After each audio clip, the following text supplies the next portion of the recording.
नमस्कार सांग मैंने आपण मानु समस्त को मो स्टोरी चैनल रे स्वागत। चलतु कहानी शुणा उदंडी प्रेमिकार द्वितीय भाग।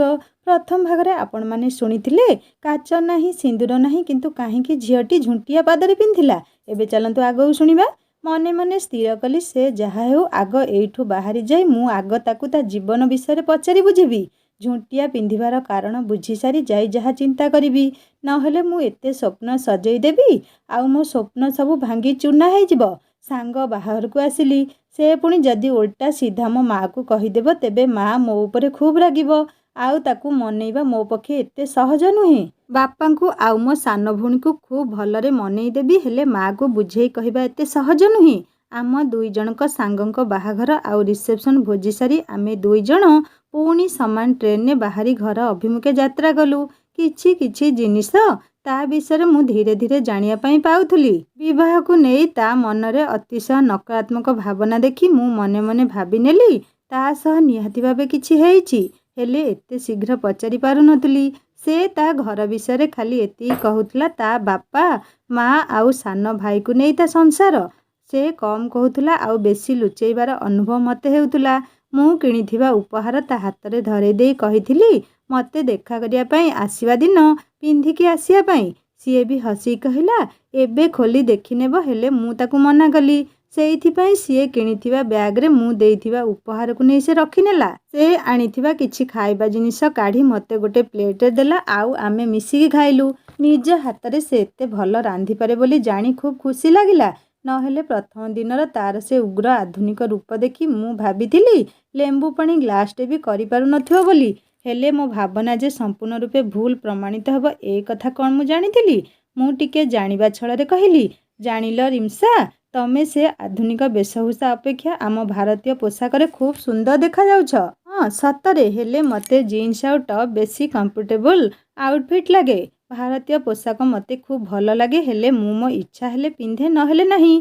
पिला बेलु मु भारतीय पोशाक आउ चाली चलन रे अभ्यस्त हेले जीवन रे एमिति किछि मोड़ आसिला जेउथिपाई मु मो निजको परिवर्तन करिया पाई बाध्य हली। आउ जेतेबेले मु मो निजर परिवर्तन करि सारिछि अन्य पाई तेबे आउ मो मूल जगह को फेरी लाभ कौन। मनीष निजको परिवर्तन करिबो कौन पाई। मु जेमिति जदि मते मो वास्तव व्यवहार आउ वेशभूषा जणे राजी नुहे मते आपणेबा पाई तेबे अन्य पाई मु मो निजको परिवर्तन करिबा निहाती भाबे बोकामी। तमे मो कथारे रागी पारो हेले सत्यटा सबुबेले निंब पिता परि कटु। मु तुमको गोटे कथा कहूची लोके कुहंती पर इच्छा पिंध हेले मु भावे पर इच्छा जदि मते कंफर्टेबल अनुभव न देला तेबे मु ताकू पिंधि अणनिश्वासी हो जिबी। सेइथिपाई मते जेउथिरे भल लागिबो मु ताकू ही पिंधिबी। एठी अन्य को सबुबेले खुशी करिया पाई मु जन्म हेइनी। मु बेले बेले मो निज खुशी को भी जोर करी जाबुड़ी धरिबी। नहेले ए स्वार्थपर दुनिया रे स्वार्थ सरिया परे पचारे किए। तेणु स्टे ओरिजिनल मु जेमिति मते सेमिति जदि जणे ग्रहण करे तेबे मु निश्चित ता सह रहिबी। केते सुंदर चिंताधारा तुमर केते भल हेई थांता जदि तुमे आगरु भेट हेई थांता। मते केते सुंदर भाबे बुझेई देला सब किछि। मते गोटे बंधु एते दिन परे परे मिलिला जे मते केते बुझुछि। हो हो तुमर प्रशंसा सेतिकी थाउ एबे भी किछि डेरी हेइनी। आमे दुई जण कथा हेउथुलु मोर मानसिकता सह खूब मिसुथिबार देखि मते खुशी लागुथुला। केते शीघ्र समय बीतीगला जना पड़ला नहीं। आमे दुई जण ओल्हेई घर को गलु हेले खूब शीघ्र भेट हो बोली कथा हेई गलु। तांकू नेबा पाई केही भी आसी नथिले। ओल्हेइबा परे से गोटे ओढ़णी काढ़ी मुह को पूरा ढांकी नेला आउ आगो को माड़ी चलिला। पछकू थरे बुलिकी भी चाहू नथुला। से झियटा मते काहेकि प्रति मुहूर्त रे एते रहस्यमय मने होतला केजाणी। एते समय ता सह बसी भी किछि जानी पारु नथिली। मु मो घर अभिमुखे यात्रा कली गाधेई पाधेई फ्रेश होई टिके सोई गली। बारंबार उठी मो फोन देखुथिली किछि हेले मेसेज नथिला। हठात मो रूम रु ऊपरु तळु आसु आसु मो हाथरू अचानक फोन खसी पड़ला आउ ता डिस्प्ले उड़ी गला। मो पाखे आउ गोटे फोन अवश्य थिला हेले रिमसा फोन नंबर मोर भांगी जाइथिबा फोन ने थिला। हे भगवान मु कौन करिबी। ता फोन नंबर से भंगा फोन ने रही गला। एते शीघ्र मो फोन सजाड़िबो किए। से निश्चित फोन करुथिबो हेले मो फोन ऑफ आसुथिबो मते सिए आउ खराब भाबिबनी तो। ତେଣୁ ମୁଁ ତରବର ହେଇ ମୋ ଫୋନ୍ ସଜାଡ଼ିବା ପାଇଁ ମୋବାଇଲ ତିଆରି ଦୋକାନକୁ ଗଲି। ଯେତେ ଟଙ୍କା ଯାଉ ପଛେ ମୋ ଫୋନ୍ ଆଗ ସଜାଡ଼ି ହେଇଯାଉ, ସେଥିପାଇଁ ଫୋନ୍ ଦେଇ ଆଡ଼ଭାନ୍ସ ଟଙ୍କା ବି ଧରେଇ ଦେଲି। ସେ କହିଲା, ବାବୁ, ଏଇ ମୋବାଇଲ LCD ମୋ ପାଖେ ନାହିଁ, ମଗାଇବା ପାଇଁ ପଡ଼ିବ। ତେଣୁ ଅପେକ୍ଷା କରନ୍ତୁ, କାଲି ସକାଳେ ନହେଲେ ସେ କାଲି ସନ୍ଧ୍ୟାରେ ଦେବ। ମୁଁ ତାକୁ ପଚାରିଲି, ଏଠି ଆଉ କେଉଁ ରିପେୟାରିଂ ସପ୍ ଅଛି ଯିଏ ଶୀଘ୍ର ତିଆରି କରିଦେବ? ହେଲେ ସେ ମନା କଲା ଆଉ କହିଲା, ବାବୁ, ଏଠି ସବୁଠୁ ଆଗ ତିଆରି କରି ଦେଉଥିବା ଲୋକ ହେଉଛି ସିଏ ବୋଲି। ମୁଁ ମୋ ମୁହଁ ଓଳେଇ ମୋ ମନକୁ ଦୁଃଖ କରି ଫେରି ଆସିଲି। ମୋ ଭଉଣୀ ମୋ ଅବସ୍ଥା ଦେଖି ଛିଗୁଲେଇ କହୁଥିଲା, କ'ଣ ମୋତେ ମିଳିଥିବା ଜିନିଷ ହଜିଗଲା କି? ନା, କିଏ ଛାଡ଼ି ଦେଇଗଲା ବୋଲି? ମୋର ତା କଥା ଶୁଣିବା ପାଇଁ ଇଚ୍ଛା ନଥିଲା। ତା ଫେସବୁରେ ଆକାଉଣ୍ଟ ବି ନଥିଲା। ମୁଁ କ'ଣ କରିବି କିଛି ଜାଣିପାରୁନଥିଲି। ନିଜକୁ ଯେତେ ଚାହିଁଲେ ବି ଦୁଃଖୀ ହେବାରୁ ଅଟକେଇ ପାରୁନଥିଲି। ସେଇଥିପାଇଁ ମୁଁ ଚୁପ୍ ରହିଲି ଆଉ ବସି ଖାଲି ଭାବିଲି, ମୋତେ ବାସ୍ତବରେ ପ୍ରେମ ହେଇସାରିଥିଲା। ମୋ ମସ୍ତିଷ୍କକୁ 100% ଅଣଦେଖା ମୁଁ କରିସାରିଥିଲି। ମୋ ମନ କହୁଥିଲା ମୋତେ କିଛି ବି ହେଲେ ଫରକ ପଡ଼ିବନି ଯେ ତା ପାଦରେ ଝୁଣ୍ଟିଆ ଅଛି ବୋଲି। ଯଦି ସେ ଏବେ ତା ଜୀବନରେ ଏକୁଟିଆ ଅଛି, ତେବେ ମୁଁ ତାକୁ ମୋ ଜୀବନ ନିଶ୍ଚିତ ଭାବେ ଜାଗା ଦେବି। ସେଇଥିପାଇଁ ମୁଁ ନିଜକୁ ଆଗରୁ ତିଆରି କରିନେବି। ଆଉ ଯଦି ସେ ତା ଜୀବନରେ ଖୁସିରେ ଥିବ, ଆଉ କେହି ଯଦି ତା ଜୀବନରେ ଥିବ, ତେବେ ମୁଁ ତା ଆଡ଼େ ଥରୁଟି ହେଲେ ବି ଦେଖିବି ନାହିଁ। ପ୍ରେମର ମାନେ ଖାଲି ପାଇବା ନୁହେଁ, ପ୍ରେମରେ ତ୍ୟାଗ ମହାନତାର ପରିଚୟ ଦିଏ। ଆଉ ପ୍ରେମରେ କିଛି ହରେଇବା ଜୀବନରେ ଭିନ୍ନ ଏକ ମୋଡ଼ ଆଣେ। ବାସ୍ତବବାଦୀ ମଣିଷଟିଏ ମୁଁ। ଏଠି ଜୀବନ ଯେମିତି ହେଲେ ବି ଚାଲିବ, ଆଉ କାହା ଚାଲିଯିବାରେ ଏଠି ଜୀବନର ଗତିପଥ ବଦଳିଯାଏ ନା। ଏଇଟା ମୋର ନିଜସ୍ୱ ଅନୁଭବ।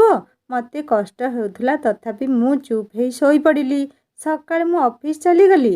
କାମର ଚାପରେ ଆଉ ରିମ୍ସା କଥା ଭାବିବା ପାଇଁ ସମୟ ନଥିଲା। ସନ୍ଧ୍ୟାବେଳକୁ ସେ ଫୋନ୍ କଲା ଯେ ମୋ ଫୋନ୍ ଠିକ୍ ହେଇଯାଇଛି ବୋଲି। ମୁଁ ଦୌଡ଼ି ଯାଇ ସେଠି ପହଞ୍ଚି ଫୋନ୍ ନେଇକି ଆସିଲି। ଘରେ ପହଞ୍ଚି ଫ୍ରେଶ୍ ହେଲି। ଏତେ ବ୍ୟସ୍ତତା ଭିତରେ ମୁଁ ଥିଲି ଯେ ମୋ ନିଜ କଫି ନିଜେ ତିଆରି କରି କବାଟ ବନ୍ଦ କରି ଆଉ ମାଆକୁ କହିଲି ନ ଡାକିବା ପାଇଁ, ମୋର ପ୍ରୋଜେକ୍ଟ କାମ ଅଛି ବୋଲି।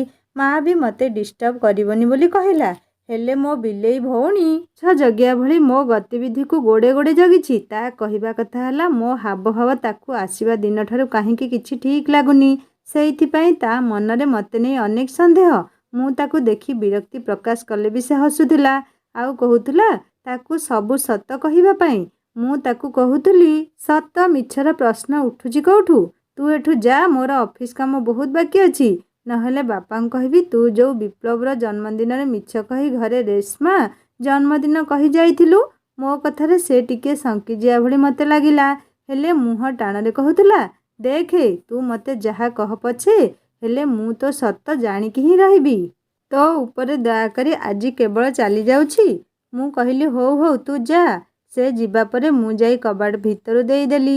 ବାଲକୋନି କବାଟ ଖୋଲିଦେଲି। ଧୀରେ ଧୀରେ ପବନ ବହୁଥିଲା। ଘର ଭିତର ଥଣ୍ଡା ଲାଗୁଥିଲା। ରିମ୍ସାଙ୍କର ଅନେକ ଗୁଡ଼ିଏ ମିସ୍କଲ୍ ମୋ ଫୋନ୍କୁ ଆସିଲା। ଫୋନ୍ ଅନ୍ କରିବା ମାତ୍ରେ ଆଉ ମେସେଜ୍ କେତେ କ'ଣ ଲେଖିଥିଲା ସେ। ସେସବୁକୁ ପଢ଼ିବା ପାଇଁ ମୋର ଆଉ ଧୈର୍ଯ୍ୟ ନଥିଲା। ମୋ ମନ ଚଞ୍ଚଳ ହେଉଥିଲା। ମୋ ହୃଦୟର ବେଗ ବଢ଼ି ଯାଉଥିଲା। ସିଧା ମୁଁ ରିମ୍ସାଙ୍କୁ କଲ୍ ଲଗେଇଲି। ସିଏ ବି ବୋଧେ ମୋ ଫୋନ୍କୁ ଜଗିକି ବସିଥିଲା। ଗୋଟିଏ ରିଙ୍ଗ ପୂରା ହେଇନଥିଲା, ସିଏ ଫୋନ୍ ଉଠେଇଲା। ସିଏ ଅଭିମାନ ଭରା କଣ୍ଠରେ କହୁଥିଲା, ରିଷଭ, ମୁଁ ଭାବିଲି ତମେ ବୋଧେ ମୋ ସହ କଥା ହେବା ପାଇଁ ଚାହୁଁନ ବୋଧେ, ସେଇଥିପାଇଁ ଫୋନ୍ ନମ୍ବର ଅଫ୍ କରିଦେଇଛ। ମୁଁ ତାକୁ ସବୁ କଥା କହିଲି। ତାପରେ ତାର ଅଭିମାନ ଦୂର ହେଲା। ରିଷଭ, ତୁମେ କେବେ ଫାଙ୍କା ସମୟ ପାଇଲେ ଆମେ ଦେଖା ହେବା କି? ଆଉ ମୁଁ ବିଶେଷ କାହା ସଙ୍ଗେ ମିଶୁନି। ଆଉ ମୋର ପ୍ରାୟ ସବୁ ଭଲ ସାଙ୍ଗ ବାହାରେ ରହୁଛନ୍ତି। ତେଣୁ ଭାରି ଏକା ଲାଗୁଛି। ହଁ, ଖୁବ୍ ଶୀଘ୍ର ନିଶ୍ଚିତ ଭେଟିବା। ଅଫିସରୁ ଟିକେ ପେଣ୍ଡିଂ କାମ ସାରିଦିଏ। ରିମ୍ସା, ଗୋଟେ କଥା ପଚାରିବି, ତୁମେ ଖରାପ ଭାବିବନି ଯଦି। ଆରେ ହଁ ହଁ, କୁହ। ଖରାପ କାହିଁକି ଭାବିବି? ତୁମ ଘର କ'ଣ ଏଇ ସହରରେ? ଆଉ ତୁମ ଘରେ ସବୁ କିଏ କିଏ ରୁହନ୍ତି? ମୋ ଘର ଏଇ ସହରରେ ନୁହେଁ। ନିଜ ଘରଦ୍ୱାର ଛାଡ଼ି ମୁଁ ନିଜର ଆଉ ପରିବାର ମାନସିକ ସନ୍ତୁଳନ ରକ୍ଷା କରିବା ପାଇଁ 2 ବର୍ଷ ହେବ ଚାଲି ଆସିଛି। ମୁଁ ମୋ ବାପା ମାଙ୍କର ଗୋଟେ ହିଁ ସନ୍ତାନ। ଆଉ ମୋ ଭାଗ୍ୟକୁ ଦେଖ ନା ରିଷଭ, ମୁଁ ଗୋଟିଏ ସନ୍ତାନ ହେଇ ବି ମୋ ବାପା ମାଙ୍କୁ ମୁଁ ଶାନ୍ତିରେ ରଖିପାରୁନି। ହେଲେ କ'ଣ ପାଇଁ? ଯଦି କିଛି ପର୍ସନାଲ, ତେବେ କହିବାର ଆବଶ୍ୟକତା ହିଁ ନାହିଁ। ଦେଖା ହେଲେ ନିଶ୍ଚିତ କହିବି। ମା ଡାକିଲେଣି ଖାଇବା ପାଇଁ। ଏବେ ଆସିଲି ଅଫିସରୁ। ଆଜିକାଲି ଅଫିସରେ ଅନେକ କାମ। କିଛି ଖାଇନି, ମୋ ଦେହ ବି ଟିକେ ଭଲ ନାହିଁ। ହଉ ଯାଇ ଖାଇନିଅ। ହେଲେ କ'ଣ ହେଇଛି ତୁମର? ଏମିତି ଟିକେ ମୁଣ୍ଡ ବିନ୍ଧା ହେଇ ଜର ଜର ଲାଗୁଥିଲା। ଔଷଧ ଖାଇ ବିଶ୍ରାମ କର। ମୁଁ କାଲି ଅଫିସରୁ ଫେରି କଥା ହେବି। ଆଉ ଯଦି ସମୟ ହୁଏ ତେବେ କାଲି ଦେଖା କରିବି ନିଶ୍ଚିତ। ହଉ ଠିକ୍ ଅଛି, ତମେ ଯାଇ ଶୋଇଯାଅ। ରିମ୍ସା ଫୋନ୍ ରଖିଲା। ହେଲେ ରିମ୍ସା ପଠାଇଥିବା ମେସେଜ୍ ସବୁ ଦେଖି ମୁଁ ଟିକେ ଅଲଗା ଦୁନିଆକୁ ଚାଲି ଯାଇଥିଲି। ସିଏ ମୋତେ ଭଲ ପାଏ ବୋଲି ମନ ଖୋଲି କହିନି। ମୁଁ ବି ନୁହେଁ। ହେଲେ ମୋ ପାଇଁ ତା'ର ଏତେ ଚିନ୍ତା ଆଉ ଭଲ ପାଇବା ବେଶ୍ ବାରି ହେଉଥିଲା ତା ମେସେଜରୁ। ମୁଁ ଉପହାର ଦେଇଥିବା ସାଲୱାରରେ ସେ ଖୁବ୍ ସୁନ୍ଦର ଦେଖାଯାଉଥିଲା। ଆଉ ତା'ର କିଛି ଫଟୋ ଷ୍ଟାଟସ୍ ରଖି ଲେଖିଥିଲା, ଧନ୍ୟବାଦ ଷ୍ଟ୍ରେଞ୍ଜର। ହେ ମୁଁ ଖାଲି ମଜା କରୁଥିଲି। ଷ୍ଟ୍ରେଞ୍ଜର ମୋତେ ଉପହାର କାହିଁକି ଦେବ ଯେ? ତମେ ସତରେ ଖୁବ୍ ଭଲ ଆଉ ତୁମ ହୃଦୟ ବି। ଏମିତି ମେସେଜ ମୋ ପାଇଁ ସତେ ଯେମିତି ପ୍ରେମ ସଞ୍ଜୀବନୀ ଭଳି କାମ କରୁଥିଲା। କିଛି ନ ଖାଇବି ମୋତେ ଭୋକ ଲାଗୁନଥିଲା। ମୋ ବିଲେଇ ଭଉଣୀ କାଳେ ସବୁ ଜାଣିନେବ, ସେଇଥିପାଇଁ ବେଶୀ ଖୁସି ମୁଁ ହେଉନଥିଲି। ଶୀଘ୍ର ମୁଁ ଖାଇନେଇ ଶୋଇଗଲି। ମୋତେ ନିଦ ହେଉନଥିଲା। ରିମ୍ସାର ଜନ୍ମଦିନ କାଲି ଥିବାର ମୁଁ ଜାଣିବା ପାଇଁ ପାଇଲି। ତା ଜନ୍ମଦିନରେ ସବୁଠୁ ଭଲ ଉପହାର ଦେବା ପାଇଁ ଭାବିଲି ମୋ ଆଡ଼ୁ ନିଜେ ପ୍ରପୋଜ କରିନେବି। ଆଉ ମୁଁ ଅଟକିବିନି। ଏତେ ଡରି ଆଉ ଲାଭ ନାହିଁ। ପୁରୁଷ ପିଲା, ଆଉ କେତେ ଡରିବି ଯେ? ମୁଁ ଭାବି ଭାବି ଶୋଇପଡ଼ିଲି। ସକାଳ ହେଲା ଆଉ ମୁଁ ତାକୁ ୱିଶ୍ କଲିନି କି ଫୋନ୍ କଲିନି। ଅଫିସରୁ ବାହାରି ଗୋଟେ ଗୋଲାପ ଆଉ ଗୋଟେ ଛୋଟ ଉପହାର ନେଇ ତା ଅଫିସ ପାଖେ ଯାଇ ପହଞ୍ଚିଲି। ସେ ଅଫିସରୁ ବାହାରିଲା ଆଉ ମୋତେ ଦେଖି ଆଶ୍ଚର୍ଯ୍ୟ ହେଇଗଲା। ମୁଁ ଆଉ ସିଏ ନିଜ ନିଜ ଗାଡ଼ି ଧରି ସହରରୁ 5 କିମି ଦୂରତାରେ ଥିବା ଗୋଟେ ରେଷ୍ଟୁରାଣ୍ଟକୁ ବାହାରିଗଲୁ। ମୋ ସାଙ୍ଗ ସେ ରେଷ୍ଟୁରାଣ୍ଟର ମାଲିକ ଥିଲା। ମୋ କହିବା ଅନୁସାରେ ସେ ଜନ୍ମଦିନ ପାଇଁ ଗୋଟେ ଟେବୁଲ ଖୁବ୍ ସୁନ୍ଦର ଭାବେ ସଜେଇ ଦେଇଥିଲା। ହୃଦୟ ଶେପ୍ର କେକ୍ ଉପରେ ଲେଖାଥିଲା ହାପି ବାର୍ଥଡେ ଷ୍ଟ୍ରେଞ୍ଜର। ସେ ହସୁଥିଲା ଆଉ କହୁଥିଲା, ମେରି ବିଲି ମୁଝେ ମ୍ୟାଓ। ମାନେ କ'ଣ ରିମ୍ସା? ମୁଁ ତୁମକୁ ଷ୍ଟ୍ରେଞ୍ଜର ବୋଲି ଷ୍ଟାଟସ୍ ଦେଇଥିଲି, ସେଇଥିପାଇଁ ତମେ ଶିଖେଇ ଦେଲ ବୋଧେ? ଆରେ ନା, ସେମିତି କିଛି ନୁହେଁ। Happy birthday.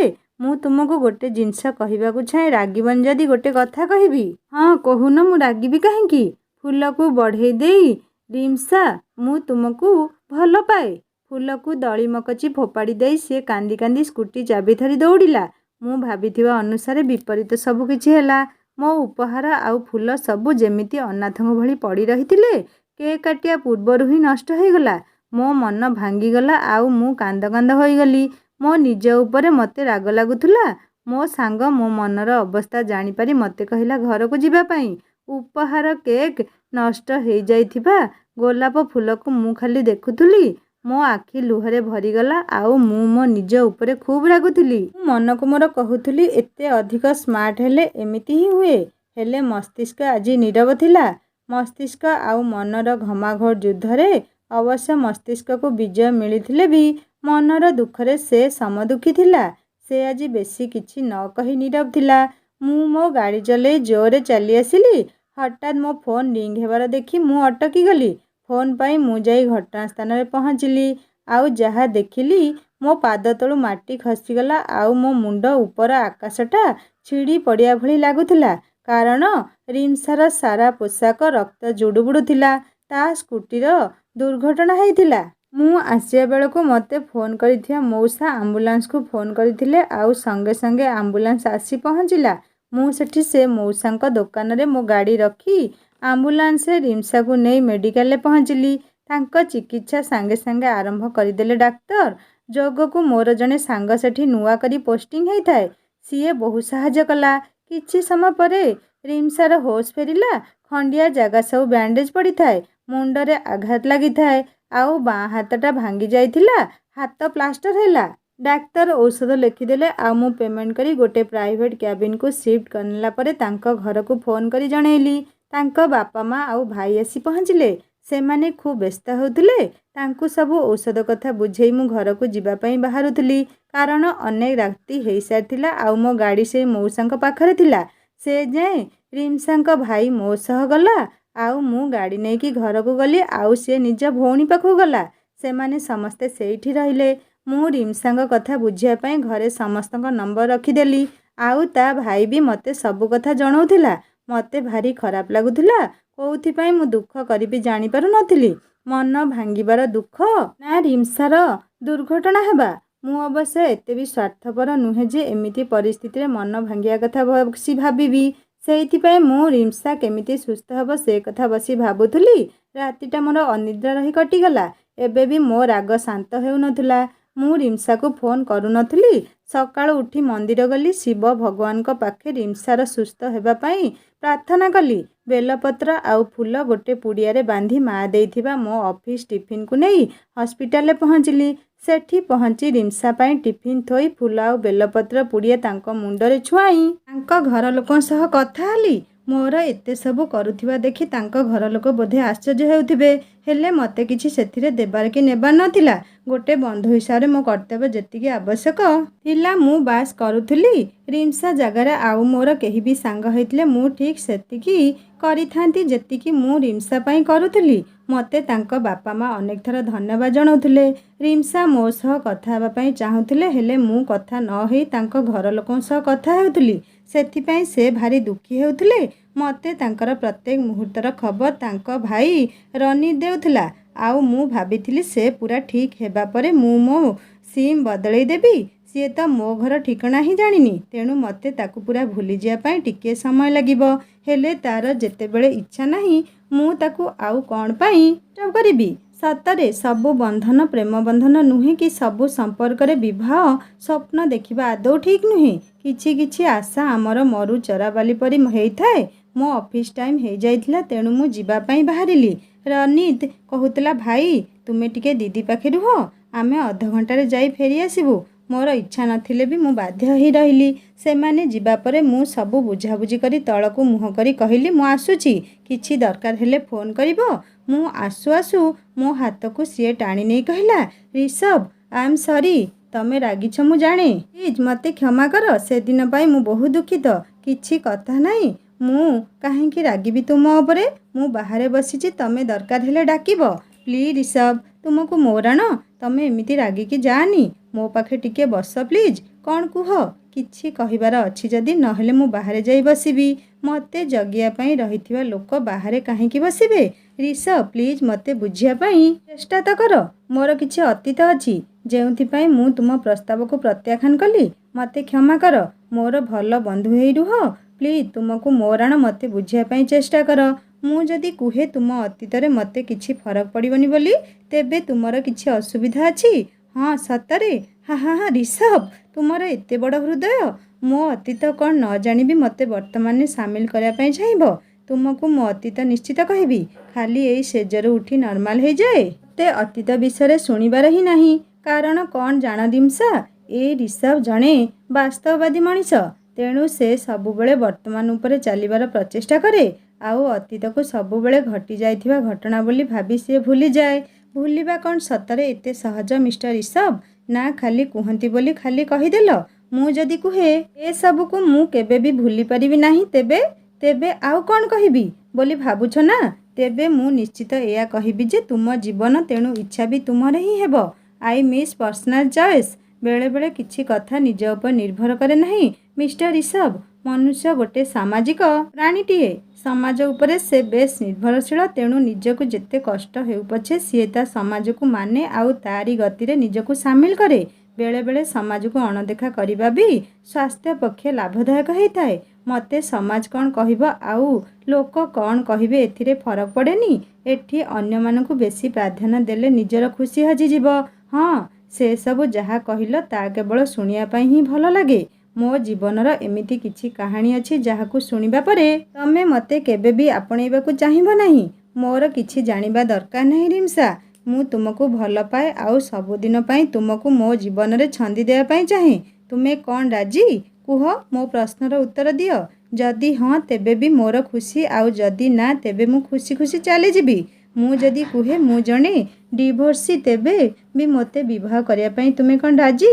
ହଁ, ଏଥିରେ ନା କରିବାର ପ୍ରଶ୍ନ କୋଉଠି ଆସୁଛି? ଆଶ୍ଚର୍ଯ୍ୟ ହେଇ ମାନେ? ରିଷଭ, ତୁମେ ମୋ ଉପରେ ଦୟା କରୁଛ? ବୁଝିଲ, ଆଜିକାଲି ଲୋକଙ୍କ ମାନସିକତା ହିଁ ହେଉଛି ଏମିତି। କିଛି ସକାରାତ୍ମକ ଶୁଣିଲେ ସଙ୍ଗେ ସଙ୍ଗେ ସନ୍ଦେହ କରିବେ। ହଉ ହେଲା, ଠିକ୍ ଅଛି। ତୁମେ ଆଧୁନିକ ଯୁଗର ପିଲା, ତେଣୁ ଜଣେ ଡିଭୋର୍ସିକୁ ଆପଣେଇବାକୁ ତୁମର ଅସୁବିଧା ହେବନି। ହେଲେ ତୁମ ବାପା ମା, ପରିବାର ଆଉ ସମାଜ, ଏସବୁ କଥା ଥରେ କେବେ ଭାବିଛ? ସେମାନେ ତୁମ ମଜା ଉଡ଼େଇବା ଆରମ୍ଭ କରିଦେବେ ଏସବୁ ଶୁଣିଲେ।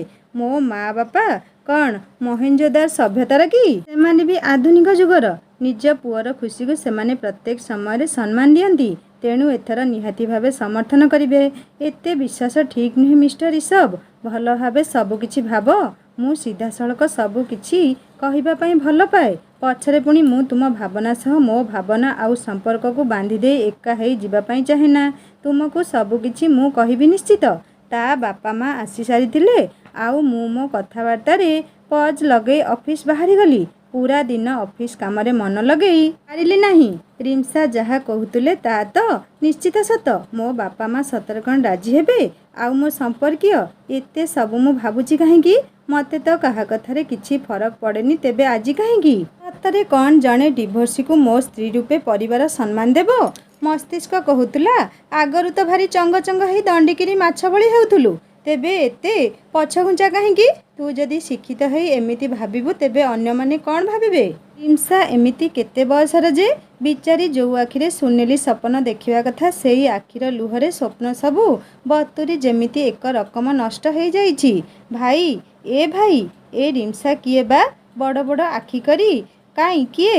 ରିମ୍ସା କିଏ? ମୁଁ ତ ଜାଣିନି। ତୁ କେମିତି ଜାଣିଲୁ? ମୁଁ କେମିତି ଜାଣିଲି? ଭଗବାନ ଆସି ମୋ କାନରେ କହିକି ଏଇ ସାଙ୍ଗେ ସାଙ୍ଗେ ଗଲେ। ତୁ ଭାବୁଛୁ ବିଲେଇ ଲୁଚି ଲୁଚି ବୋଧେ କ୍ଷୀର ପିଉଛି, ନୁହେଁ କି? ନହେଲେ ଏତେ ଆଶ୍ଚର୍ଯ୍ୟ ହେଇ ପଚାରି ନଥାନ୍ତୁ।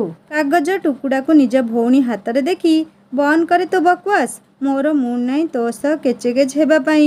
ଆଉ ସେ ତୋ ହାତରେ କ'ଣ ଧରିଛୁ? ବେଟର ହବ ଚୁପଚାପ ହେଇ ତୋ ରୁମ୍କୁ ଚାଲିଯା। ହଁ ମୁଁ ଯିବି ତ ନିଶ୍ଚିତ। ନହେଲେ ତୋର ଏଇ ଯୋଉ ଗନ୍ଧିଆ ରୁମ୍ ମୋର ଟିକିଏ ହେଲେ ଇଚ୍ଛା ନାହିଁ ରହିବା ପାଇଁ। ବେଶୀ ସମୟ ରହିଲେ ତୋ ରୁମ୍ରୁ ବାହାରୁଥିବା କୁରୁକୁଟିଆ ଗନ୍ଧରେ ମୁଁ ବେହୋସ ହେଇଯିବି। ଖାଲି ଏତିକି କହିବା ପାଇଁ ଆସିଥିଲି ଯେ ଏଇ କାଗଜ ଖଣ୍ଡକ ତୋ ଟିଫିନ୍ ଭିତରୁ ବାହାରିଲା। ଯାହା ହେଉ ମୁଁ ଆଜି ତୋ ଟିଫିନ୍ ଧୋଇଲି ବୋଲି ସିନା, ନହେଲେ ମା ଧୋଇଥିଲେ ତୁ ଆଜି ଭଲ ନାମଟେ ନେଇଥାନ୍ତୁ। ହଉ ହଉ ଦେ, ତୁ ଯା। ଦେବି ତ ନିଶ୍ଚିତ। ନହେଲେ କୋଉ ଝିଅର ଚିଠି ରଖି ମୁଁ କ'ଣ କାଞ୍ଜି କରିବି? ଆଉ ଦ୍ୱିତୀୟ କଥା ହେଲା ମୁଁ ତ ଏ ଚିଠିକୁ ବି ପଢ଼ି ସାରିଛି। ତେଣୁ ଇଟ୍ସ ଅଫ୍ ନୋ ୟୁଜ୍। ତୋ ଚିଠି ମୁଁ ଦେଇଦେବି, ତତେ କିନ୍ତୁ ଟ୍ୟାକ୍ସ ଲାଗିବ। ହଉ ହେଲା ଚିଠିଟା ଏବେ ଦେ। ହେଲେ ତୁ କ'ଣ କଟର୍ସି ଶିଖିନୁ ଯେ କାହା ଚିଠି ଏମିତି ନେଇ ପଢ଼ିବା କଥା ନୁହେଁ ବୋଲି? ଆହା ଲୋ ମୋ କଟର୍ସି, ନିଆଁ ଲାଗୁ ତୋର ସେଇ ସୋ କଲର୍ କଟର୍ସିରେ। ଟିଫିନ୍ ଭିତରେ ଏମିତି ଚିଠି ପୂରେଇ ଦେଲେ କିଏ କେମିତି ଜାଣିବ ବା? ମୁଁ ଖୋଲିକି ପଢ଼ିନେଲି। ମୋତେ 2000 ଦେ ଆଉ ତୋ ଚିଠି ନେ। ଏତେ ଟଙ୍କା କ'ଣ ପାଇଁ? 500 ଦେବି, ମୋତେ ସେ ଚିଠି ଦେ। ମୁଁ କ'ଣ ଚକୋଲେଟ୍ ଖାଇବି? ମୋତେ 500 ଦେବୁ। ଯଦି ମୋର ପୁରା ଟଙ୍କା ନ ଦେବୁ ତେବେ ମୁଁ ମାଆକୁ ଯାଇ କହିବି ରିମ୍ସା କଥା। ହଉ ହଉ ତୋ ଧମକ ସେତିକି ଥାଉ। ୱାଲେଟ୍ରୁ କାଢ଼ି 2000 ଟଙ୍କା। ହଉ ନେ, ଦେ ମୋ ଚିଠି ଦେ। ଆରେ ବାଃ, ଭାଇ ତାହେଲେ ରିମ୍ସା ମୋ ଭାଉଜ ହେବ। ହଉ ହଉ ତୋ ସଂସ୍ଥା ଚାଲୁ, ମୋର କିଛି କହିବାର ନାହିଁ। ହେଲେ ମା ଯଦି ଜାଣିବ ତେବେ ତୋ ଅବସ୍ଥା ଢିଲା କରିଦେବ। ମୁଁ ତ ତୋ ସପକ୍ଷରେ ଅଛି, ହେଲେ ମୋତେ ଏମିତି ହାତ ଖର୍ଚ୍ଚ ମଝିରେ ମଝିରେ ଦେଉଥିବୁ। ଯୋଉଦିନ ହାତ ଖର୍ଚ୍ଚ ବନ୍ଦ ସେଦିନ ସିକ୍ରେଟ୍ ପେଡ଼ିକୁ ଖୋଲିଦେବି। ରିମ୍ସା ଭାଉଜ ଫଟୋ ଟିକେ ଦେଖେଇବୁ କି? ଯାଉଛୁ ନା ଏଇନେ 2 ପାହାର ଖାଇବୁ ମୋ ରୁମ୍କୁ? ଆଉ ଯଦି ଆସିଥିବୁ ତେବେ ମୋତେ ଚିହ୍ନିବୁ ମୁଁ କିଏ ବୋଲି। ବେଶୀ ଭାଉ ଆଉ ଖାଆନି ବୁଝିଲୁ ହନୁମୁହାଁ। ରେ ସେ ରିମ୍ସା ତୋତେ କେମିତି ଭଲ ପାଇଲା କେଜାଣି? ନହେଲେ ତୋର ସେ ମୁହଁ ଆଉ ଗୋବର ବୁଦ୍ଧିକୁ ଦେଖି କୋଉ ଝିଅ ଆଉ କାହିଁକି ରାଜି ହେବ କହୁନୁ? ମା ଡାକିଲାଣି ତୁ ଯା, ଆଉ ଏତେ ରଙ୍ଗ ହଅନି। ମୋ ଭଉଣୀ ଚାଲିଗଲା ଆଉ ମୁଁ ଭିତରୁ କବାଟ ବନ୍ଦ କରି ରିମ୍ସାର ଚିଠି ଖୋଲିଲି। ଚିଠିରେ ସିଏ ଲେଖିଥିଲା Rishabh, thank you for everything. You are so sweet ପାଏ। ତମେ ମୋର କେତେ ଯତ୍ନ ନେଉଛ, ମୁଁ ସତରେ ଭାଗ୍ୟବତୀ। ତୁମେ ମୋର କେତେ ଭଲ ସାଙ୍ଗ। ଏତିକି କେବଳ ଲେଖିଥିଲା। ମୁଁ ସେତିକିରେ ବି ବହୁତ ଖୁସି ହେଲି। ଫୋନ୍ କରିବା ପାଇଁ ମନ କହୁଥିଲା, ହେଲେ ମସ୍ତିଷ୍କ କହିଲା ଆରେ ବାଳୁଙ୍ଗା ଚଗଲା ବଗୁଲା ଟୋକା, ଟିକିଏ ଥୟ ଧରେ। ସେଇ ଝିଅ ଆସି ଆପେ ତୋତେ ଭଲ ପାଏ ବୋଲି କହିବ। ମୋ ମସ୍ତିଷ୍କ କଥା ମୁଁ ଶୁଣି ଚୁପ୍ ରହିଲି। ରାତିଟା ସେମିତି ଆଡ଼ଜଷ୍ଟ କଲି ଆଉ ସକାଳେ ଅଫିସ୍ ଯିବା ପୂର୍ବରୁ ହସ୍ପିଟାଲ ଗଲି। ରିମ୍ସାଙ୍କ ବାପା ମା ମୋତେ କହୁଥିଲେ ସେମାନେ ଆଜି ରିମ୍ସାଙ୍କୁ ଘରକୁ ନେଇଯିବେ ବୋଲି। ଆଉ ମୋତେ ସେମାନଙ୍କର ଘରକୁ ନିମନ୍ତ୍ରଣ କରିଥିଲେ ଆସନ୍ତା ରବିବାରକୁ। ଶ୍ୱଶୁର ଶାଶୁ ଶଳା ମୋତେ ଏତେ ଭଲ ପାଉଥିଲେ ଦେଖି ମୋତେ ଭାରି ଭଲ ଲାଗୁଥିଲା। ଖାଲି ପ୍ରେମିକାଟା ମୋର ଭାରି ଅଭିମାନୀ ଦେଖିକି ହସୁ ବି ନଥିଲା। ବୋଧେ ରାଗିଥିଲା ମୋ ଉପରେ। ହେଲେ ମୁଁ କରିଥିଲି କ'ଣ ଯେ ସିଏ ମୋ ଉପରେ ରାଗିଥିଲା? ହଉ କେତେ ରାଗିବ ରାଗୁ। ମା ଆଉ ଭାଇ ଘରକୁ ଚାଲିଗଲେ। ବାପା ତାଙ୍କର ଗଲେ ବିଲ୍ କରିବା ପାଇଁ। ମୁଁ ଚାଲି ଆସିବା ଦେଖି ରିମ୍ସା କହୁଥିଲା ରିଷଭ ତମେ ସତରେ କ'ଣ ମୋତେ ଆପଣେଇବାକୁ ପ୍ରସ୍ତୁତ? ମୋତେ ବହୁତ ଡର ଲାଗୁଛି। ସମାଜ କ'ଣ କହିବ? ତୁମକୁ କ'ଣ ଲାଗୁଛି ରିମ୍ସା? ଆମ୍ ଜୋକିଂ ଆର୍ ହ୍ୱାଟ୍? ମୋର କଥା ଆଉ କାମରେ ଫରକ ନାହିଁ, ବୁଝିଲ? ମୋ ପାଖରେ ରହିଲେ ସିନା ଜାଣିବ। ଅଫିସ୍ ପାଇଁ ଡେରି ହେଉଛି, ଘରକୁ ଯାଇ ବିଶ୍ରାମ କର। ଭଲ ନ ଲାଗିଲେ ଫୋନ୍ କରିବ। ହଉ ହଉ ଠିକ୍ ଅଛି। ତୁମେ ଅଫିସ୍ କାମରେ ଯାଅ। ତୁମକୁ କିଛି ଲେଖିବାର ଅଛି ମୋତେ ମେସେଜ୍ କରିବ। ଏଇ କାଗଜପତ୍ରରେ ଲେଖିଦେବନି କାଲି ମୋ ଭଉଣୀ ମୋ ଠାରୁ 2000 ଝଡ଼େଇଛି। ମାନେ ତମେ କ'ଣ କହୁଛ? ଆରେ ଟିଫିନ୍ ଧୋଇବା ବେଳେ ତୁମ ହାତ ଲେଖା ଚିଠି ପାଇଲା ଆଉ ସେଇ ଚିଠି ନେବା ପାଇଁ ମୁଁ ତା ସର୍ତ୍ତେ 2000 ଗଣିଲି। ହସିକି ବଢ଼ିଆ ବଢ଼ିଆ, ଭଉଣୀ ତ ନେଲା, ଏଥିରେ ଖରାପ କ'ଣ ଅଛି? ଏତେ ଆଉ ଦାନ୍ତ ଦେଖାଅନି। ଘରକୁ ନ ଯାଉଣୁ ନଣନ୍ଦର ସପୋର୍ଟ କଲଣି। ଆରେ ବାଃ, ମିଶିଗଲେ ତ ମୋ ଅବସ୍ଥା ଖରାପ କରିଦେବ। ଘରେ ରାଜି ହେବେ କି ନାହିଁ ଠିକ୍ ନାହିଁ। ତମେ ଆଗରୁ ଖାଲି ହଙ୍କ ହଙ୍କ ହୁଅ। ଆଗ ତମେ ରାଜି ହୁଅ, ତାପରେ ଯାଇ ଘରକୁ ବୁଝେଇବା ପଛ କଥା। ମହାରାଣୀ ତ ଏ ଯାଏଁ ଚୁପ୍, ଆଉ ମହାରାଜା ଏଠି ଖାଲି ପ୍ରେମରେ ଉବୁଟୁବୁ ହେଲେ କ'ଣ ହେବ? ଅଫିସ୍ ପାଇଁ ବୋଧେ ଡେରି ହେଉନି ମହାଶୟ? ସେଠି କିଛି କାମ ନାହିଁ କି? ଆରେ ହଁ ହଁ, ମୁଁ ଆସୁଛି। ନିଜର ଯତ୍ନ ନେବ, ମୁଁ ଆସୁଛି। ମୁଁ ଅଫିସ୍ ଚାଲିଗଲି। ଆଉ ଯିବା ବାଟରେ ରିମ୍ସା କଥା ଭାବି ହସୁଥିଲି। ଅଫିସରେ ସମୟ ଶୀଘ୍ର ସରୁନଥିଲା। ବାରମ୍ବାର ମୁଁ ମୋ ହାତ ଘଣ୍ଟା ଆଉ ମୋବାଇଲକୁ ଦେଖୁଥିଲି। ରିମ୍ସାର ମେସେଜ୍ ଆସୁନଥିଲା। ମୁଁ ବ୍ୟସ୍ତ ହେଉଥିଲି। ବଡ଼ ଅଜବ ଝିଅ, ମୋତେ ଭଲ ପାଉଛି ହେଲେ ଡରୁଛି କାହିଁକି? ହସ୍ପିଟାଲ ଯିବାର 3 ଦିନ ହେଇଗଲା, ହେଲେ ସିଏ ଫୋନ୍ କରୁନଥିଲା। ମୁଁ ବି ରାଗରେ ଜମା ଫୋନ୍ କରୁନଥିଲି। ତାଙ୍କ ବାପା ଫୋନ୍ କରି କହିଲେ ରବିବାର ଯିବା ପାଇଁ। ବହୁତ ବାଧ୍ୟ କଲେ ତା'ର ମା' ଆଉ ଭାଇ। ତେଣୁ ମୁଁ ବାଧ୍ୟ ହେଇ କିଛି ମିଠା ପ୍ୟାକେଟରେ ଧରି ବାହାରି ଯିବା ପାଇଁ ନିଜକୁ ତିଆରି କରୁଥିଲି। ଗଳା ଝାଡ଼ି ଭଉଣୀ କହିଲା, କ'ଣ ଶ୍ୱଶୁର ଘର ବାହାରିଲ କି? ମାନେ ସଜପଟା ଏମିତି ହେଉଛୁ ଯେମିତି ଲାଗୁଛି ଜ୍ୱାଇଁ କୁଣିଆ ପ୍ରଥମ କରି ଶ୍ୱଶୁରଙ୍କ ଅନୁରୋଧ ରକ୍ଷା କରି ଯାଉଛି। ଆଉ ତୁ ହେଉଛୁ କାଳି ବିଲେଇ, ଯିଏ କୁଆଡ଼େ ଶୁଭ କାମରେ ଯିବା ବେଳକୁ ଛିଙ୍କିବ ନିଶ୍ଚିତ। କୋଉ ଶୁଭ କାମ ବା? ବାବା ମା କି ପରିବାର କେହି ଜାଣିଲେନି, ହେଲେ ତୁ ପୋଡ଼ାମୁହାଁ ଏକା ଜାଣିଲୁ। ଆଉ ଯାହା ହାତରେ ଖଡ଼ା ସିଝିବନି ସିଏ ପୁଣି ଶୁଭ କାମରେ ଯାଉଛି। ମାଙ୍କଡ଼ ହାତରେ ଶାଳଗ୍ରାମ। ଯାଉଛି ମା'କୁ କହିବି। ଆଲୋ ମା, ଟିକେ ଶୁଣିଲୁ? ତୁ ଚୁପ୍ ରହ। ମୁଁ ଗୋଟେ ପ୍ରୋଜେକ୍ଟ କାମରେ ଯାଉଛି, ବୁଝିଲୁ? ଏଇ ପ୍ରୋଜେକ୍ଟ ମୋ କ୍ୟାରିୟରର ସବୁଠୁ ବଡ଼ ପ୍ରୋଜେକ୍ଟ। ତେଣୁ ମୋ ମୁଣ୍ଡ ଖରାପ ନ କରି ତୋର ଯାହାକୁ କହିବାର ଅଛି ଯା କହିବୁ। ମୋ ବାଟରୁ ହଟିଯା। ଆଉ ତୋ ଏଇ ଗୋବର ଚିନ୍ତାଧାରାକୁ ଟିକେ ସୁଧୁରେଇ ନେ। ନର କଥା ନାରାୟଣକୁ ଅଗୋଚର ମା। ଆଉ ତୁ ତ ନର ନୁହେଁ ବାନର, ତେଣୁ ତୋ କଥା କାହାକୁ ଜଣାଥିବ କେଜାଣି? ହଉ ବିଲେଇ, ମୋ ବାଟ ଛାଡ଼େ। କିଛି କହିବାର ଅଛି ଯଦି ମୋତେ ସନ୍ଧ୍ୟାବେଳକୁ ଆସିଲେ କହିବୁ। ଭଉଣୀ ମୋର ଯାହା ହଉ କେତେ କଷ୍ଟରେ ବାଟ ଛାଡ଼ିଲା। ମୁଁ କୁଆଡ଼େ ଗଲେ ସେ କେମିତି ଜାଣିନିଏ କେଜାଣି, ମୋ ପଛରେ ଜୋକ ଭଳି ଲାଗିଥାଏ। ଟାଣ ପଦେ କହିଲେ ଯାଇ ସେ ଚୁପ୍ ହେବ, ନହେଲେ ନାହିଁ। ସେ ଯାହା ହେଉ ମୋର ମୁଣ୍ଡ ଆଉ ଅଫ୍ ନ କରି ମୁଁ ଆଗକୁ ବୀର ଗତିରେ ମାଡ଼ି ଚାଲିଲି। କିଛି ମିଠା କିଣିଲି ଆଉ ଭାବିଲି ରିମ୍ସା ପାଇଁ ଫୁଲ ନେବି ବୋଲି। ହେଲେ ମୁଁ ରିମ୍ସା ଉପରେ ଅଭିମାନ କରିଥିଲି, ତେଣୁ ଫୁଲ ନେଲିନି। ଯିବା ପୂର୍ବରୁ ତା ଭାଇକୁ ଫୋନ୍ କଲି। ସିଏ ପଠେଇଥିବା ଠିକଣାରେ ଯାଇ ପହଞ୍ଚିଗଲି। ବହୁତ ଭଲ ଘର ସେମାନଙ୍କର। ଆଉ ତା ବାପା ମା ଖୁବ୍ ଭଲ। ସେମାନେ ବହୁତ ଶ୍ରଦ୍ଧା କଲେ। ମା ତା'ର ଖାଇବା ତିଆରିରେ ବ୍ୟସ୍ତ ଥିଲେ। ତା ଭାଇ ମୋତେ ତା ରୁମ୍ରେ ବିଶ୍ରାମ ନେବାକୁ କହି ନିଜ ବାପାଙ୍କ ସହ ବଜାର ଗଲା। କେତେ ସମୟ ବସିବା ପରେ ରିମ୍ସା ଚା' 2 କପ୍ ନେଇକି ଆସିଲା। ନାଲି ରଙ୍ଗର ଫ୍ରକରେ ସେ ଖୁବ୍ ଭଲ ଦିଶୁଥିଲା। ରିଷଭ, ତୁମ ଚା'। ପାଣି ଦରକାର କି? କିଛି ନ କହିବା ଦେଖି କ'ଣ ରାଗିଛ କି? ସେଇଥିପାଇଁ କିଛି କହୁନ? ତୁମ ଉପରେ କାହିଁକି ରାଗିବି? ମୁଁ ତୁମର କିଏ କି? ବାପରେ, କେତେ ରାଗ ମିଷ୍ଟର ରିଷଭ ବାବୁଙ୍କର। ଚା' ପିଇନିଅ, ଭାବୁଛି ଭଲ ଲାଗିବ, ମିଜାଜ ଠିକ୍ ହେଇଯିବ। କ'ଣ ମୋତେ ଏଠିକି ମଜା ଉଡ଼ାଇବା ପାଇଁ ଡାକିଥିଲ? ତୁମକୁ ବେଶୀ ମଜା ଲାଗୁଛି ନା ମୋ ହାଲତ ଦେଖି? ସେଇଥିପାଇଁ ଏମିତି ହେଉଛ? ମୁଁ ଚା' ପିଇବିନି, ତମେ ଏଠୁ ଯାଇପାର। ଯଦି ଇଚ୍ଛା ହେଉନି ତେବେ ମନା କରିଦିଅ। ମୁଁ ଏଇଠୁ ସଙ୍ଗେ ସଙ୍ଗେ ଚାଲିଯିବି। ଆଉ ଦିନେ ହେଲେ ତୁମକୁ ମୁହଁ ମୋର ଦେଖେଇବି ନାହିଁ। ରିଷଭ ହାତକୁ ଟାଣି ଧରି କାନ ପାଖରେ ଯାଇ, ଏତେ ରାଗ? ବାପରେ ବାପ, ରାଗିଲେ କିନ୍ତୁ ତୁମେ ବେଶୀ ହ୍ୟାଣ୍ଡସମ୍ ଦେଖାଯାଉଛ। ମୁଁ କହିଲି ପରା, ଜଷ୍ଟ ଲିଭ୍ ମାଇ ହ୍ୟାଣ୍ଡ। ମୁଁ ରାଗିବାରେ ତୁମକୁ କ'ଣ କିଛି ଫରକ ପଡ଼ୁଛି? ମୁଁ ଜାଣିବାର ତ ନିହାତି ଭାବେ ପଡ଼ୁନି। ତେବେ ମୋତେ ଏମିତି ଚିଡ଼ାଅନି କହିଦେଉଛି। ମୋତେ ତୁମ ବାପା ଡାକିଛନ୍ତି। ସିଏ ମାର୍କେଟରୁ ଫେରିଲେ ମୁଁ ତାଙ୍କ ସହ କଥା ହେଇ ଚାଲିଯିବି। ଏତେ ଆଉ ରାଗିବାର ଆବଶ୍ୟକତା ନାହିଁ। ତୁମକୁ କ'ଣ ସତରେ ଫରକ ପଡ଼ୁନାହିଁ ଯେ ମୁଁ ଜଣେ ଡିଭୋର୍ସି ବୋଲି? ଆଉ ତୁମ ମା, ସିଏ କ'ଣ ମୋତେ ତାଙ୍କ ବୋହୂ ଭାବେ ଗ୍ରହଣ କରିବେ?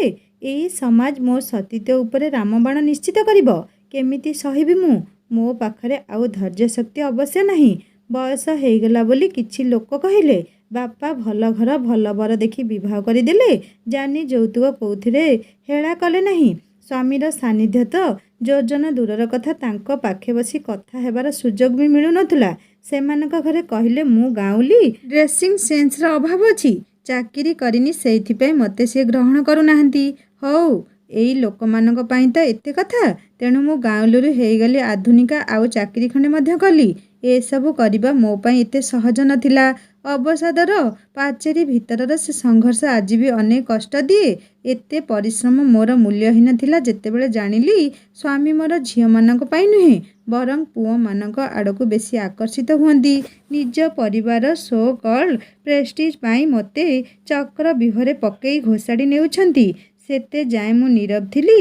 ହେଲେ ଯେତେବେଳେ ପୁଅର ବାପା ମା ଓଲଟା ମୋତେ ଛୁଆଟିଏ ଦେଇପାରୁନି ବୋଲି ମରାମରି କଲେ, ସେତେବେଳେ ତାଙ୍କୁ ସବୁ କଥା କହିଲି। ହେଲେ ସିଏ ମୋତେ ଓଲଟା ବୁଝିଲେ। ମୋ ଦୁଃଖ ସହି ନପାରି ପୁଅ ମୋତେ ଡିଭୋର୍ସ ଦେଇଦେଲା। ହେଲେ ସମ୍ପର୍କୀୟ ଆଉ ସମାଜ ମୋତେ ବଞ୍ଚିବା ପାଇଁ ଦେଉନଥିଲେ। କିଏ କହିଲା ବିବାହିତା ହେଇ ଝୁଣ୍ଟିଆ ଲଗେଇବୁନି, ଆଉ କିଏ କହିଲା ମୋର କ'ଣ ଦୋଷ ଅଛି ବୋଲି ମୋତେ ସେ ପିଲା ଛାଡ଼ିଦେଲା। ନିଜକୁ ଶକ୍ତ କଲି, ଆଉ ପରିବାରକୁ ନେଇ ନିଜ ଘର ଦ୍ୱାର ବିକି ଏଇ ସହରକୁ ଚାଲି ଆସିଲି। ଝୁଣ୍ଟିଆ ଏଇଥିପାଇଁ ମୋ ପାଦରେ ରଖିଲି ଯେ କେହି ମୋତେ ଭଲ ପାଇବା ପୂର୍ବରୁ ଏଇଟାକୁ ଦେଖି ମନା କରିବ, ଆଉ ମୋର ବି ବିବାହ ପ୍ରତି ଥିବା ଘୃଣାଭାବ ସେମିତି ପୂର୍ବ ପରି ବଜାୟ ରହିବ। ଅନେକ ଆସିଛନ୍ତି, କାହାଣୀ ଶୁଣି ସବୁ ପାଦ ଫେରେଇ ନିଅନ୍ତି। ଡର ଲାଗେ ମୋତେ ଏଇ ପ୍ରେମ ଆଉ ବିବାହ ନାଁ ଶୁଣିଲେ। ମୋତେ ଖୁବ୍ ଘୃଣା ଆସେ ମୋର ପ୍ରିୟ ଇଟିମଳା ଫୁଲକୁ ଦେଖିଲେ। ଏଇ ବିବାହ ପାଇଁ ମୋର ତ ଏଇ ଅବସ୍ଥା, ଆଉ କ'ଣ କରିବି? ଡର ଲାଗେ। ହଁ, ଭାରି ଡର ଲାଗେ ମୋତେ ରିଷଭ। ହଁ, ଭାରି ଡର ଲାଗେ ସ୍ୱପ୍ନ ଦେଖିବା ପାଇଁ। ସ୍ୱପ୍ନ ସବୁ ଆଉ। ରିମ୍ସାକୁ ପାଖକୁ ଟାଣି ଆଣି ଛାତିରେ ଲଗେଇ ଆଶ୍ୱାସନା ଦେବା ଭଳି, ରିମ୍ସା ପ୍ଲିଜ୍ କାମ୍ ଡାଉନ୍, ଶାନ୍ତ ହୁଅ ତୁମେ। ସବୁ ପୁଅ ଏକା ନୁହନ୍ତି। ସବୁଥର ସ୍ୱପ୍ନ ଚୂନା ହୁଏ ନା। ବେଳେବେଳେ ସେ ସ୍ୱପ୍ନରେ ସୁନାର ଡେଣା ଲାଗେ, ଆଉ ଖୁବ୍ ଉଡ଼ିବା ପାଇଁ ଖୋଲା ଆକାଶଟିଏ ନିଶ୍ଚିତ ଭାବେ ମିଳେ। ଉପରେ ବସିଥିବା ଲୋକ ଏତେ ବି ନିଷ୍ଠୁର ନୁହେଁ, ବୁଝିଲ? ଏ ପାଗଳୀ, ମୋତେ ବିଶ୍ୱାସ କର। ଥରେ ବିଶ୍ୱାସ କରି ଦେଖ, ମୁଁ ତୁମକୁ କେତେ ଶାନ୍ତିରେ ରଖିବି। ତୁମ ଜୀବନରେ ଲାଗିଥିବା ଅମାବାସ୍ୟାର ସେ କାଳିମାକୁ ମୁଁ ଦୂର ନିଶ୍ଚିତ କରିଦେବି। ହଁ, କଷ୍ଟ ହେବ ନିଶ୍ଚିତ, ତଥାପି ତୁମେ ଯଦି ମୋ ସାଙ୍ଗରେ ରହିବ, ତେବେ ମୋ କାମ ସବୁ ସହଜ ହେଇଯିବ। ଖୁବ୍ ଭଲ ପାଇବା ଦେବି। ସତ କହୁଛ ରିଷଭ? ତମେ ସତ କହୁଛ? ମୋତେ କେବେ ଭବିଷ୍ୟତରେ ଖରାପ ବ୍ୟବହାର କରିବନି ତ? ମାନେ ମୋ ଚରିତ୍ର ଉପରେ ପ୍ରଶ୍ନ କରିବନି ତ? ଅନ୍ୟ କଥାରେ ପଡ଼ି ସନ୍ଦେହ ଦୃଷ୍ଟିରେ ଦେଖି ଆମ ସମ୍ପର୍କର ଆଉ ମଜା ଉଡ଼େଇବନି ତ? ଆରେ ନା ରିମ୍ସା, ଯଦି ତୁମେ ଏଗ୍ରିମେଣ୍ଟ ଚାହୁଁଛ, ତେବେ ମୋତେ ପେପର ରେଡ଼ି କରି ଦିଅ with all terms and condition. I will sign. ଆରେ ନା ରିଷଭ, ମୋତେ ସେମିତି କିଛି ଦରକାର ନାହିଁ। ଖାଲି କଥା ଦିଅ, ସେତିକି ମୋ ପାଇଁ ଯଥେଷ୍ଟ। ତେଣିକି ମୋ ଭାଗ୍ୟରେ ଯାହା ଲେଖା ଥିବ। ଆରେ ସେମିତି କିଛି ହେବନି, ବିଶ୍ୱାସ କର ମୋ ଉପରେ। ଲଭ୍ ୟୁ ମାଇ ଜାନ୍। Love you too. ହେଲେ ରିଷଭ, ଡର ଲାଗୁଛି। ତୁମ ପରିବାର ଆଉ ସମ୍ପର୍କୀୟ ସବୁ କ'ଣ କହିବେ? ତମେ ତାଙ୍କ ସହ ରହିବ ନା ମୋ ସହ ରହିବ କୁହ ତ? ହଉ, ଠିକ୍ ଅଛି। ଆସ ତଳକୁ ଯିବା, ଆଗକୁ ଦେଖିକି ଯାହା କରିବା। ହଉ, ଚାଲ ଆଗେ ତୁମେ, ମୁଁ ଆସୁଛି। ହେଲେ ଆଜି ମୁଁ ବହୁତ ଖୁସି। ମୋ ପ୍ରେମକୁ ତୁମେ ସ୍ୱୀକାର କରି ଆଜି ମୋ ମନ ଖୁସି କରିଦେଲ। ହେଲେ ମୋତେ ଟିକିଏ ସମୟ ଦେବ, ବୁଝିଲ ରିମ୍ସା? ଯଦି ସମୟ ନ ଦିଏ, ତେବେ ମୁଁ ଖୁବ୍ ଅଭିମାନ କରିବି। ପୁଣି ମନେଇବା ପାଇଁ ଚେଷ୍ଟା କରିବି ମୋ ଅଭିମାନୀ ପ୍ରିୟାକୁ। ରିମ୍ସାର ଭାଇ ଆମକୁ ଦେଖି ଖୁସି ହେଇ ମୋତେ କହୁଥିଲା, ଭିଣେଇ ଭାଇ ତଳକୁ ଆସନ୍ତୁ ଖାଇବା ପାଇଁ। ରିମ୍ସା କହୁଥିଲା ତା ଭାଇକୁ, ବୁଝିଲୁ, ବହୁତ ମାଡ଼ ଖାଇବୁ। ଆମେ ହସ ଖୁସିରେ ତଳକୁ ଗଲୁ। ଶ୍ୱଶୁର ଘରେ ଖୁବ୍ ଖାତିରଦାରୀ ହେଲା ମୋର। ଖାଇ ପିଇ ମା ଫୋନ୍ ଆସିବାରୁ ଘରେ ଆସି ପହଞ୍ଚିଲି। ମୋ ପାଦ ଆଉ ତଳେ ଲାଗୁନଥିଲା। ମନ ମୋର ଗଗନେ ପବନେ ଉଡ଼ୁଥିଲା। ସାମ୍ନାରୁ ମୋ ଖୁସି ଦେଖି ମୋ ଭଉଣୀ ସାଙ୍ଗେ ସାଙ୍ଗେ କାଳି ବିଲେଇ ଭଳି ଝାପ୍ଟି ପଡ଼ିଲା।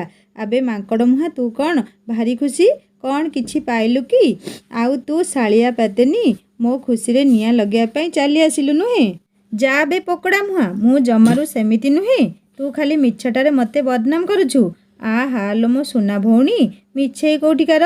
ଯଦି ତୁ ସତରେ ଭଲ, ତେବେ ମୋ ଖୁସି ଆଉ ଦୁଃଖରେ ତତେ ଏତେ ଫରକ ପଡ଼ୁଛି କାହିଁକି ବା?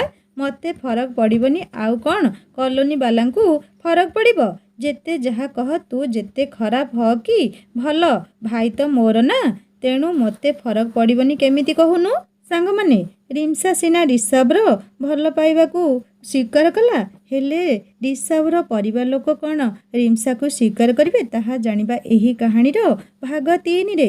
କାହାଣୀ କେମିତି ଲାଗୁଛି ମୋତେ ନିଶ୍ଚୟ କମେଣ୍ଟ କରି ଜଣାଇବେ। ଆଉ ଯଦି ଭଲ ଲାଗୁଥାଏ ଲାଇକ୍ଟିଏ କରିବେ, ସାଙ୍ଗମାନଙ୍କ ସହିତ ସେୟାର କରିବେ। ଆଉ ଯଦି ମୋ ଚ୍ୟାନେଲ ନୂଆ ଅଛନ୍ତି ତାହେଲେ ସବସ୍କ୍ରାଇବ୍ କରି ବେଲ୍ ଆଇକନ୍ ଦେବେ।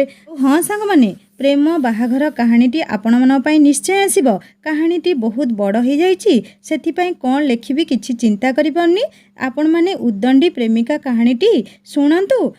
ଏହାପରେ ପ୍ରେମ ବାହାଘର କାହାଣୀଟି ଆସିବ। ଆପଣମାନଙ୍କ ସୁନ୍ଦର ସୁନ୍ଦର ମତାମତ ପାଇଁ ବହୁତ ବହୁତ ବହୁତ ଧନ୍ୟବାଦ। ଦେଖାହେବ ପୁଣି ଉଦଣ୍ଡି ପ୍ରେମିକାର ଭାଗ 3ରେ। ରହୁଛି ନମସ୍କାର, ଜୟ ଜଗନ୍ନାଥ।